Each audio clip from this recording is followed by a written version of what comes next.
Hello everyone, आज हम discuss करेंगे पेपर 2 जो कि सी टेट का है।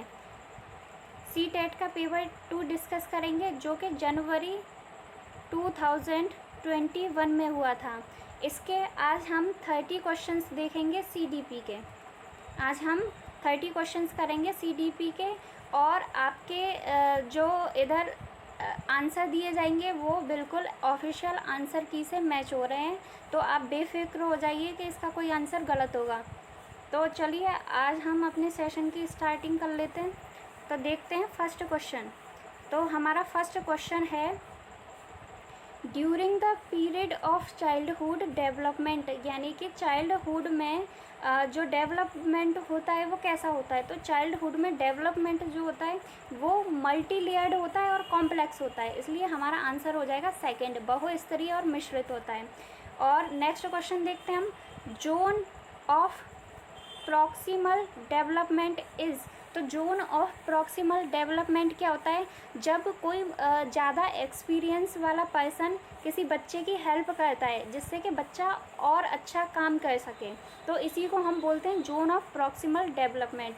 तो देखते हैं इन सभी ऑप्शन में से कौन सा हो सकता है। तो फर्स्ट ऑप्शन की अगर हम बात करें तो the area between a child's current level of independence performance and the level of performance that the child could achieve with the help of adults. तो इधर बात की गई है कि with the help of adult and more skilled peers, यानी कि अपने जो ज़्यादा स्किल्ड पीस हैं उनकी हेल्प से कोई बच्चा काम करता है, तो इसको क्या बोलते हैं, इसी को ही हम बोलते हैं जोन ऑफ प्रॉक्सिमल डेवलपमेंट। तो हमारा इधर आंसर हो जाएगा ऑप्शन नंबर 1। नेक्स्ट क्वेश्चन देखते हैं। नेक्स्ट क्वेश्चन है हमारा, according to Jean Piaget children in formal operation stage. इधर फॉर्मल ऑपरेशन स्टेज की बात की गई है। फॉर्मल ऑपरेशन स्टेज क्या होती है, अमूर्त चिंतन। अमूर्त चिंतन मतलब कोई भी बच्चा बिना किसी चीज़ को देखे हुए उसके बारे में सोच लेता है, तो इसको क्या बोलते हैं, इसको हम बोलते हैं हाइपोथेटिको डिडक्टिव रीजनिंग। तो इसका ऑप्शन नंबर 1 यहाँ पर हमारा सही हो जाएगा, क्योंकि हाइपोथेटिको डिडक्टिव रीजनिंग केवल ऑप्शन नंबर 1 में दिया गया है। तो according to Jean Piaget children in formal operation stage are capable of hypothetico deductive reasoning and the propositional thought. अभी नेक्स्ट क्वेश्चन देखते हैं। नेक्स्ट क्वेश्चन है हमारा कि at which stage of Lawrence Kohlberg's theory of moral development do individuals believes, यानी कि moral development की जो थ्योरी है कोलबर्ग ने 3 स्टेज दी थी, उनकी भी 2 सब स्टेज थी। ठीक है, तो इसमें पूछा गया है कि लॉरेंस कोलबर्ग की नैतिक विकास के सिद्धांत के अनुसार व्यक्ति किस अवस्था में है, जब वह विश्वास करता है कि वर्तमान सामाजिक प्रणाली को सक्रियतापूर्वक बनाए रखने से धनात्मक मानवीय संबंध और सामाजिक वर्ग सुरक्षित रहता है।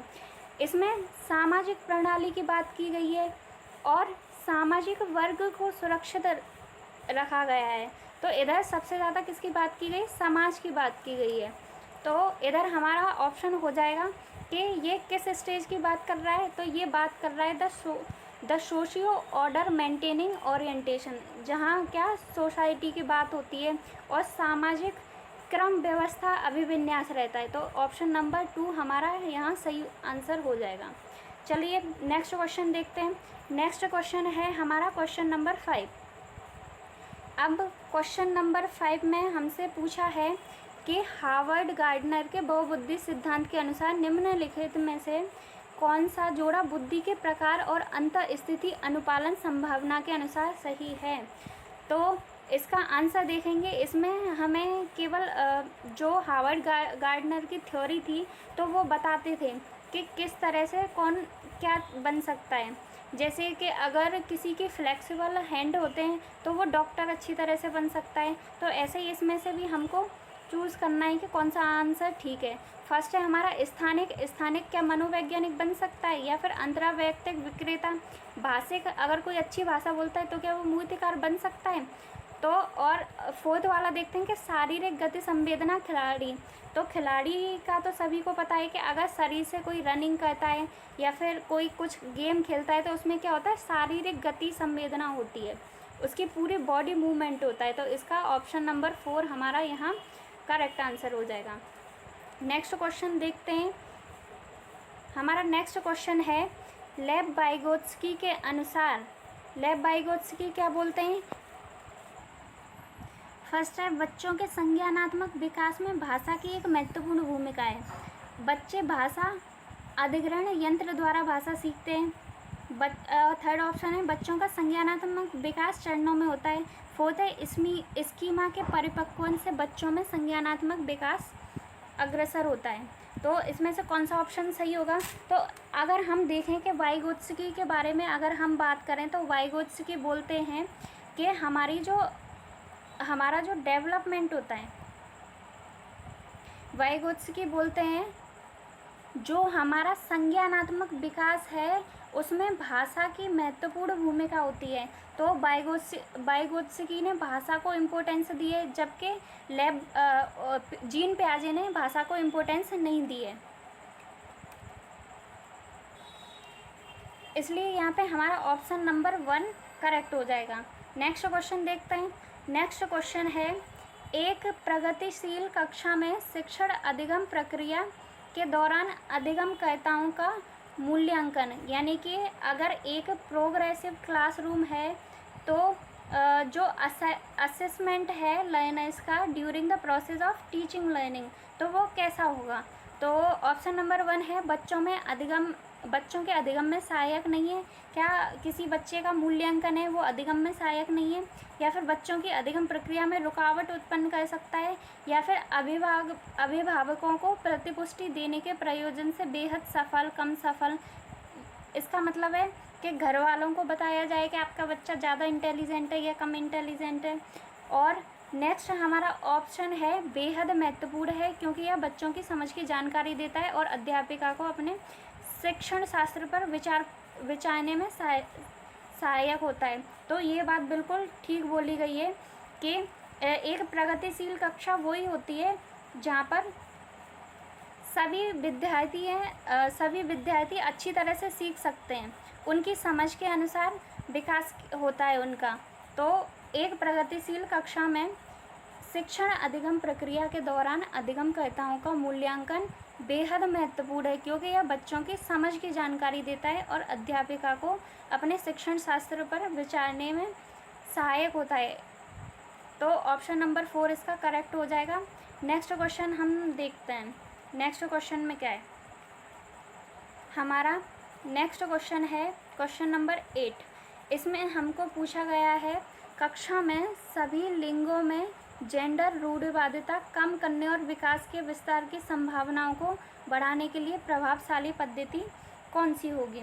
यानी कि अगर हमको जेंडर रूढ़िवादिता को कम करना होगा तो हमें इन सभी में से क्या करना होगा। तो फर्स्ट है अगर लिंगों के जैविक अंतरों की उपेक्षा करना और उन्हें अस्वीकार कर देना। क्या हम मान सकते हैं कि मेल फीमेल इनको अलग कर देते हैं और उनको छोड़ देते हैं कि नहीं हम नहीं मानेंगे कि मेल फीमेल कुछ भी। या फिर सेकंड है हमारा समाज में चित्रित लिंग भूमिकाओं को प्रबल करना, जो समाज मानता है उन्हीं को ज़्यादा प्रबल कर देंगे कि अगर वो एक ही साइड झुका हुआ है कि अगर वो मेल के साइड झुका हुआ है तो क्या हम उनको मानने लग जाएंगे, या फिर फीमेल के साइड झुका हुआ है तो हम उसको मानने लग जाएंगे। और थर्ड वाला है एक ही लिंग के योग्यता समूह बनाना। अगर हम एक ही लिंग के योग्यता समूह बना देंगे तो जेंडर रूढ़िवादिता कम नहीं होगी इससे। अब फोर्थ वाला है क्रियाकलाप के लिए मिश्रित लिंग समूह बनाना और विचार विमर्श को प्रोत्साहित करना। तो ये हमें अच्छा ऑप्शन लग रहा है, क्योंकि जेंडर रूढ़िवादिता को कम तभी किया जा सकता है जब हम दोनों को क्या करेंगे, मिश्रित लिंग समूह बना देंगे उनका। तो forming mixed sex activity groups and promote discussion. तो इसका ऑप्शन नंबर 4 यहाँ हमारा करेक्ट आंसर हो जाएगा। नेक्स्ट क्वेश्चन देखते हैं। नेक्स्ट क्वेश्चन है हमारा अध्यापकों को कक्षा में बहुभाषीयता को क्या करना चाहिए? बहुभाषीयता है तो इसको बहुभाषा है तो इसको हमने थ्योरी में भी पढ़ा है कि इसको एक गुण और साधन के रूप में समझना चाहिए। ठीक है, रुकावट नहीं, समस्या नहीं और एक व्यवस्थागत मुद्दा भी नहीं है, इसको एक गुण और साधक के रूप में समझा जाना चाहिए। नेक्स्ट क्वेश्चन है हमारा, बाल केंद्रित कक्षा वह है जिसमें a child centred classroom is one of in which. एक चाइल्ड सेंटर्ड क्लासरूम तो वही होगा जहाँ पर चाइल्ड अच्छी तरह से सीखेगा, चाइल्ड की सभी आवश्यकताएं पूरी होंगी, वही चाइल्ड सेंटर्ड क्लासरूम होगा। तो इसमें से ऑप्शन में से देख लेते हैं किस ऑप्शन में ऐसा दे के रखा है। अध्यापक केवल पाठ्यपुस्तक के ज्ञान का उपयोग करता है, लेकिन ओनली पाठ्यपुस्तक का ज्ञान मिलेगा उनको तो बच्चे की नॉलेज अच्छी नहीं हो पाएगी, क्योंकि हमारा एनसीएफ भी बात करता है कि बच्चे को अगर किसी चीज़ को समझाना है तो उसको रियल ऑब्जेक्ट से कनेक्ट कर दो। सेकंड है, अध्यापक बच्चों को उनकी क्षमता के आधार पर वर्गीकृत करता है, ये भी हमारा कोई ऑप्शन होगा नहीं। थर्ड है, व्यवहार को निर्देशित करने के लिए अध्यापक पुरस्कार और दंड दे, ये भी हमारा कुछ खास नहीं है। और फोर्थ है, अध्यापक लचीला है और प्रत्येक बच्चे की व्यक्तिगत आवश्यकताओं को पूरा करता है। तो हमारा यहाँ पर ऑप्शन नंबर 4 ठीक हो जाएगा, क्योंकि एक चाइल्ड सेंटर्ड क्लासरूम तो वही होगा जहाँ पर किसी भी बच्चे की सभी आवश्यकताएं पूरी हों, तभी बच्चा ढंग से सीख पाएगा। नेक्स्ट क्वेश्चन देखते हैं। नेक्स्ट क्वेश्चन है हमारा, किस मनोवैज्ञानिक के अनुसार बच्चों के संज्ञानात्मक विकास में सांस्कृतिक उपकरण एक महत्वपूर्ण भूमिका निभाता है? तो हमने जब लेव वाइगोत्स्की की थ्योरी पढ़ते हैं तो लेव वाइगोत्स्की ने बोला है कि किसी भी बच्चे का मेंटल डेवलपमेंट करने के लिए हमें एक तो लैंग्वेज की ज़रूरत रहती है, और लैंग्वेज वो कैसे आएगी, जब तक वो सोशल कांटेक्ट नहीं करेगा उसका मेंटल डेवलपमेंट ठीक से नहीं हो पाएगा। जैसे कि आप खुद ही एक एग्जांपल लेके देख लो कि आप 10 दिनों तक घर के अंदर ही रहो और किसी से कुछ भी बात ना करो, ठीक है, और उसके बाद एकदम से बाहर जाके किसी और से बात करने लगो तो आप किसी दूसरे से बात करने में थोड़ा हेजिटेट फील करोगे। तो अगर हम देखें कि अगर वहीं आप इसका अपोजिट करते हो, अपोजिट क्या, कि आप 10 दिनों तक खूब सभी के कांटेक्ट में रहो और खूब सभी से बात करो, तो आप 10 दिन बाद भी किसी अनजान पर्सन से बहुत अच्छी तरह से बात कर पाओगे। तो यहाँ पर इसका ऑप्शन नंबर 1 लेव वाइगोत्स्की ठीक हो जाएगा। चलिए नेक्स्ट क्वेश्चन की बात करते हैं। नेक्स्ट क्वेश्चन है हमारा क्वेश्चन नंबर 12। क्वेश्चन नंबर 12 है हमारा, आंशिक दृष्टि वाले विद्यार्थियों के लिए निम्नलिखित में से कौन सी अधिगम सामग्री उपयुक्त नहीं है? इस क्वेश्चन में देखो नहीं है, सभी क्वेश्चन आपको बहुत ही ढंग से देखते हुए करने हैं कि किसी क्वेश्चन में नहीं तो नहीं पूछा है, क्योंकि नहीं वाले क्वेश्चन अक्सर गलत हो जाते हैं। तो अगर किसी भी बच्चे की आँख में अगर परेशानी है तो उसको क्या करना चाहिए, क्या नहीं करना चाहिए, इसके अकॉर्डिंग बड़े आकार में मुद्रित पुस्तकें, बिल्कुल सही बात है कि हम बड़े आकार में मुद्रित पुस्तकें दिखाएंगे, ठीक है। सेकंड है हमारा त्रिविमीय नक्शे और चार्ट, यानी कि 3 डायमेंशनल, उसको टच फील करवा के और उसको चार्ट के थ्रू उसको फील करवा के, बिल्कुल सही बात है ये वाली। थर्ड वाली के बोलती पुस्तकें, स्पर्शीय सूचना, उसको टच करवाएंगे और क्या करेंगे, टॉकिंग बुक्स, ये जैसे कि गूगल वगैरह होता है उसमें अगर हम कुछ आंसर बोल देते हैं तो वो सामने से हमें रिप्लाई आ जाता है, ऐसे ही वो होती हैं बोलती पुस्तकें। और फोर्थ वाला हमारा ऑप्शन है छोटी मुद्रा वाली कार्य sheet.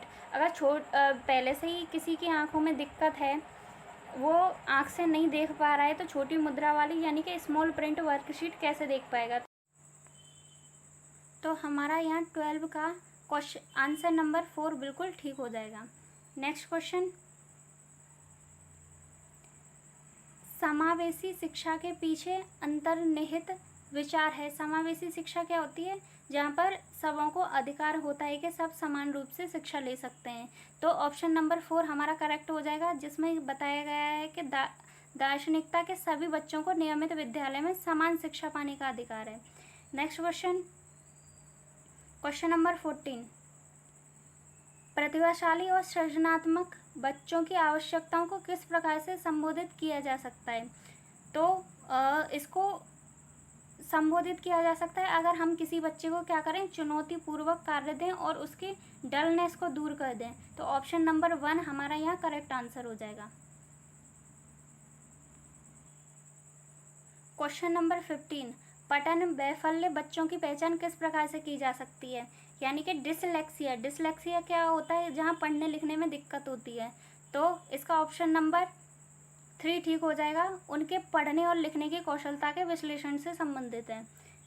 Question number 16 question number में पूछा गया है कि प्रतिकूल परिस्थितियों और वंचित पृष्ठभूमि वाले अधिगमकर्ताओं को संबोधित करने के लिए निम्नलिखित में से कौन सी पद्धति प्रभावशाली नहीं है?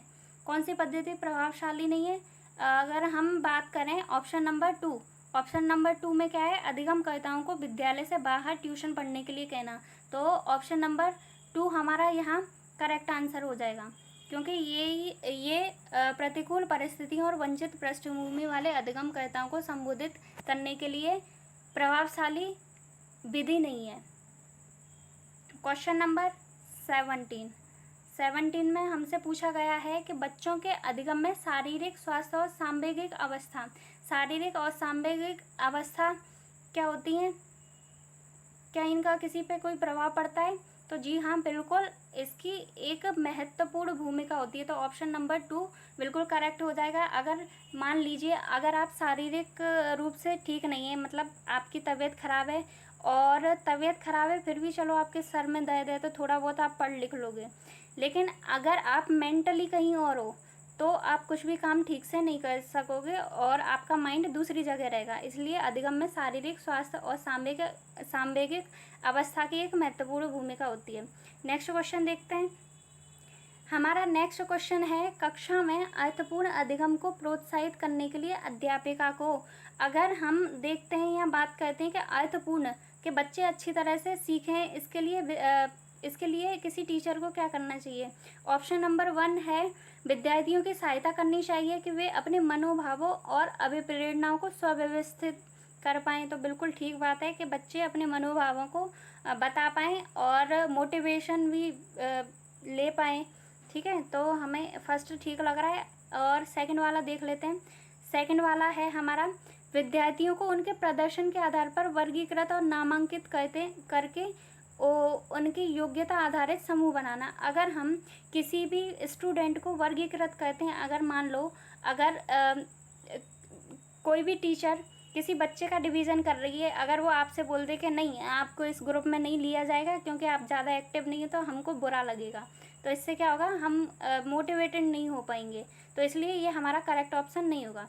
फर्स्ट ऑप्शन होगा, सेकंड नहीं होगा। थर्ड वाला देख लेते हैं, विद्यार्थियों में संवाद और परिचर्या को प्रोत्साहित करना चाहिए जिससे वे बहुपरिप्रेक्ष्य करने में सशक्त हों। बिल्कुल ठीक है कि विद्यार्थियों में संवाद और परिचर्या को प्रोत्साहित करना चाहिए जिससे कि वो मल्टीपल तरीके से सोच सकें। तो यहाँ फर्स्ट और थर्ड, और अगर फोर्थ की बात करते हैं, सेकंड वाला होगा नहीं हमारा। फोर्थ की बात करते हैं, फोर्थ वाले में कक्षा में विविधता की उपेक्षा करके शिक्षण की मानक विधियों को अपनाना चाहिए। हम एक तो विविधता की उपेक्षा नहीं कर सकते और दूसरी स्टैंडर्ड विधि तो अपना सकते हैं, लेकिन जब हमें कोई एक स्टैंडर्ड लैंग्वेज सीखनी है तब, लेकिन विविधता की उपेक्षा नहीं कर सकते, इसलिए ये हमारा गलत हो जाएगा। तो option number first and option number 3 जिसमें भी होगा वो ही हमारा आंसर हो जाएगा। तो फर्स्ट वाले क्वेश्चन में फर्स्ट वाले आंसर में देख रहे हैं हम, फर्स्ट और थर्ड इधर है, तो हमारा ऑप्शन नंबर फर्स्ट यहाँ इसका आंसर हो जाएगा। नेक्स्ट की अगर हम बात करें तो नेक्स्ट क्वेश्चन है हमारा, अधिगम के बारे में पूछा गया है कि अधिगम एक डैश एंड डैश प्रक्रिया है। तो अधिगम कैसी प्रक्रिया होती है? देखो, अगर आपको नहीं पता है कि अधिगम सरल प्रक्रिया होती है या जटिल प्रक्रिया है, लेकिन आपको ये तो पता है कि एक एक्टिव प्रक्रिया होती है, जब हम एक्टिव होते हैं तभी सीखते हैं। तो इस वाले ऑप्शन में एक्टिव केवल फर्स्ट वाले में, तो यहाँ हमारा ऑप्शन नंबर फर्स्ट बिल्कुल करेक्ट हो जाएगा कि अधिगम एक जटिल और सक्रिय प्रक्रिया है। चलिए नेक्स्ट क्वेश्चन देखते हैं। नेक्स्ट क्वेश्चन है हमारा, अपनी कक्षा में अर्थपूर्ण अधिगम को सुसाध्य बनाने के लिए अध्यापिका को अपनी कक्षा में सामाजिक, सांस्कृतिक, धार्मिक, भाषीय विविधता को क्या करना चाहिए। तो हम जैसा कि पहले पढ़ चुके हैं कि जो विविधता होती है उनको क्या करना चाहिए, समझना चाहिए, उनको एक्सेप्ट करना चाहिए। तो इधर ऑप्शन नंबर 3 हमारा करेक्ट आंसर हो जाएगा। नेक्स्ट क्वेश्चन देखते हैं। नेक्स्ट क्वेश्चन है हमारा कक्षा में प्रभावशाली अधिगम के लिए डैश वातावरण की रचना करनी चाहिए बजाय डैश वातावरण के। अब इधर डैश में क्या आएगा कि प्रभावशाली अधिगम के लिए सहयोग के वातावरण की रचना करनी चाहिए, बिल्कुल ठीक लग रहा है, बजाय के कॉम्पिटिटिव वातावरण के, कॉम्पिटिटिव एनवायरनमेंट के। तो ये बिल्कुल ठीक होगा, तो इसका ऑप्शन नंबर 1 करेक्ट हो जाएगा। नेक्स्ट हम देखते हैं, नेक्स्ट की बात करते हैं। नेक्स्ट है हमारे पास क्वेश्चन, निम्नलिखित में से कौन सा उदाहरण विद्यार्थियों को अधिगम के लिए अभिप्रेरित करने के लिए प्रभावशाली पद्धति है। तो इस वाले क्वेश्चन को देख लेते हैं। हम अधिगम के लिए कब अभिप्रेरित होंगे, जब हम कोई नया काम कर रहे हैं, मान लो वो हमें समझ में नहीं आ रहा है, तो जब हमें थोड़ी सी भी हेल्प मिलेगी तो हम उसकी हेल्प से क्या करेंगे, उस काम को अच्छी तरह से कर लेंगे। तो इसको स्कैफोल्डिंग बोलते हैं। जब हम किसी की हेल्प से कोई काम कर लेते हैं तो इसको स्कैफोल्डिंग बोलते हैं, यानी कि पाड़ बोलते हैं। तो हमारा ऑप्शन नंबर ए, पाड़ उपलब्ध कराना, विशेषकर जब विद्यार्थी कोई नया कौशल सीख रहा हो। तो ऑप्शन नंबर ए हमारा बिल्कुल करेक्ट आंसर हो जाएगा। अब देखते हैं क्वेश्चन नंबर 23, बच्चों के चिंतन के विषय में निम्नलिखित में से कौन सा कथन सही नहीं है। बच्चों के चिंतन के विषय में कि बच्चे क्या सोचते हैं, इसके विषय में कौन सा कथन सही नहीं है। तो ऑप्शन नंबर 1 देखते हैं, बच्चे अपने आसपास की विविध घटनाओं के बारे में स्वयं अपने सिद्धांतों की रचना करते हैं। तो बात तो ठीक है, क्योंकि सिद्धांत कैसे, जैसे अगर हम सोच लेते हैं, अगर बच्चा कुछ भी देख रहा है कि कोई गरीब आदमी है और उससे कोई लड़ाई कर रहा है या फिर उसको अपने नीचे दबाने की कोशिश कर रहा है, तो वो अपने सिद्धांतों की रचना कर लेगा कि हाँ ये गलत है या सही है।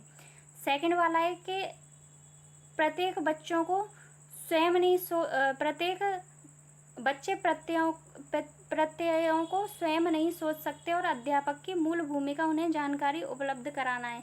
तो ऐसा नहीं है, क्योंकि अगर हमने अभी एक एग्जाम्पल लिया कि कोई बूढ़ा व्यक्ति है, अगर कोई उसको रेस्पेक्ट नहीं दे रहा है या फिर कोई अच्छी तरह से बात नहीं कर रहा है, तो क्या है, बच्चे सोच लेंगे कि ये इस तरह का जो बिहेवियर है वो ठीक नहीं है। तो बच्चे यहाँ पे क्या कहते हैं, खुद सोच लेंगे, उसके टीचर को आके बता के जाने की ज़रूरत नहीं है कि बेटा ये गलत चीज़ है। ठीक है, तो इसमें से कौन सा कथन सही नहीं है। तो ऑप्शन नंबर 2 आपका करेक्ट आंसर हो जाएगा। नेक्स्ट देखते हैं। नेक्स्ट है हमारे पास क्वेश्चन नंबर 24 है, बच्चों का विद्यालय में असफल होना। देखो, जब भी पूछा जाए कि बच्चों का विद्यालय में असफल होना, तो बच्चे की कोई गलती नहीं होती है, हमेशा गलती होती है किसकी, जो पढ़ाने वाला होता है, या फिर विद्यालय की हमेशा गलती होती है। तो इसलिए, लेकिन ऐसा ज़रूरी भी नहीं, हो सकता है बच्चे का मन भी नहीं हो, लेकिन अगर उस चीज़ को छोड़ दें और इसमें केवल ये देखा जाए कि बच्चों का विद्यालय में असफल होना इंडिकेट करता है, क्या इंडिकेट करता है, कि निर्दिष्ट करता है कि विद्यालय इन बच्चों की आवश्यकताओं और रुचियों को पूर्ति करने में समर्थ नहीं है। क्योंकि विद्यालय तो इसीलिए जाते हैं कि बच्चा जो है अपनी मेंटल डेवलपमेंट करे और उसकी सभी आवश्यकताओं की पूर्ति हो, इसलिए यहाँ पर ऑप्शन नंबर 2 इसका करेक्ट आंसर हो जाएगा। नेक्स्ट क्वेश्चन देखते हैं। नेक्स्ट क्वेश्चन है हमारे पास, समूह में एक दूसरे को पढ़ाने और सहायता करने से, अगर हम समूह में किसी चीज़ को सीख रहे हैं तो क्या होगा, उससे बच्चे स्वयं की चिंतन प्रक्रिया का आक्षेप कर सकते हैं और संज्ञानात्मक क्रियाकलाप के उच्च स्तर तक पहुंच सकते हैं। तो ये वाला आपका ऑप्शन बिल्कुल करेक्ट हो जाएगा, क्योंकि अगर हम एक दूसरे के साथ ग्रुप में लर्निंग करते हैं तो हमारा जो मेंटल डेवलपमेंट है वो अच्छा हो जाता है और बच्चा क्या है, मेंटल डेवलपमेंट के हाई लेवल पर पहुंच सकता है। तो option number A correct answer हो जाएगा। नेक्स्ट क्वेश्चन है हमारे पास, एक डैश कक्षा में अध्यापिका अपनी शिक्षा शास्त्र व आकलन की विधियों को विद्यार्थियों की व्यक्तिगत ज़रूरतों के अनुसार परिवर्तित करती है। तो ये वाला क्वेश्चन हमने इसी पेपर में हमने पीछे भी देखा है। वो किस में था? प्रगतिशील कक्षा में। तो एक प्रगतिशील कक्षा में अध्यापिका अपने शिक्षा शास्त्र व आकलन की विधियों को विद्यार्थियों की व्यक्तिगत ज़रूरतों के अनुसार परिवर्तित करती है। तो यहाँ पर प्रगतिशील कक्षा में ही ऐसा किया जाता है। तो ऑप्शन नंबर 2 इसका करेक्ट आंसर हो जाएगा। हम बात करते हैं अब नेक्स्ट क्वेश्चन की। नेक्स्ट क्वेश्चन है हमारा क्वेश्चन नंबर 27।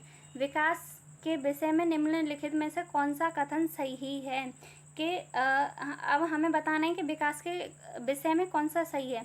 बच्चों के विकास में बहुत सी सांस्कृतिक विविधताएं होती हैं। बिल्कुल हो सकती हैं, क्योंकि बच्चों का विकास हो सकता है। तो ऐसा थोड़ी ना है कि केवल एक ही संस्कृति में हिंदू है तो वो केवल एक ही हिंदू संस्कृति में विकास होगा।